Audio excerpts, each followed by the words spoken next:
Hi there, my name's Brian Kelly. I'm the founder of the IWMW event series, and this is the second in a series of videos about the history of the events, an event that was set up 25 years ago. And today I want to look at the location of the events. So if I just get rid of May, so there we have it. So there's a map of where the event has been held since 1997.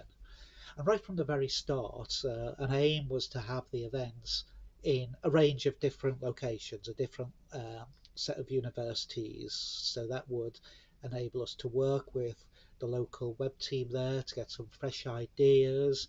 We felt that travelling around the country would be good for delegates because they'd see new places and see the environment, see the local institution, see the social events and the like that was put on there. So this was very much to support the development of the community of practice. And it was also an aim right from the start was to get the event embedded across the community. And we wanted to avoid being seen as a London centric event or just have one or two large locations, London, Birmingham, and maybe Edinburgh. We wanted to travel around the country. And of course, this posed some challenges. So every year we had to start afresh with the new local team there and having for us to understand the strengths and limitations of a new venue. So what we did, the event was held in I think 13 cities and one small town. Ormskirk's a small town where I was born. I think the rest of the places were all cities, and it was held in three countries: England, Scotland, and Northern Ireland. There were three events held in London at King's College, Goldsmiths College, and Greenwich University, with Newcastle hosting two events at Newcastle and Northumbria universities. In addition, the event was held at the University of Bath on three occasions, and also the universities of York and Canterbury, both on two occasions. And apart from that, it was travelling around the country. My regrets are that weren't able to hold an event in Wales. We did have some initial discussions with Swansea and Cardiff University a few years ago, but then of course came COVID, so we weren't able to progress those discussions.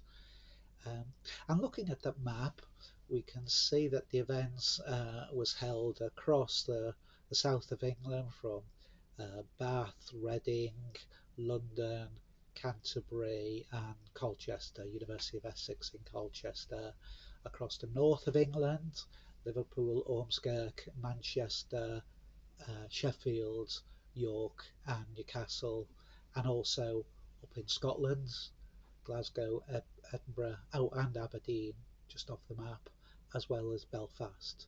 But perhaps surprisingly, it was only held in the Midlands once at Birmingham. The events were all held at a university, and most of them, particularly initially, were large, well-established universities, typically Russell Group universities, which I think at the start were better positioned to hold such events. Although in the latter years, universities were also held at small universities with a teaching focus, such as Edge Hill University. In the first few years, in 1998, 1999 and 2000, the event was held in September, but it proved difficult for finding venues in September because people were busy finalising developments before the start of the academic year. So from 2001, the event was held in June or July. And we also intended that the 2020 events would be held at Dundee University. We held a site visit and were really impressed by the facilities there, but sadly, due to COVID, we weren't able to hold the event there. And then we've subsequently decided to no longer hold a physical event, although perhaps we might hold an online event to act as a celebration for the 25 years of IWMW. So, hope you've enjoyed that summary, and many thanks. I hope you'll tune in for the next one in this series.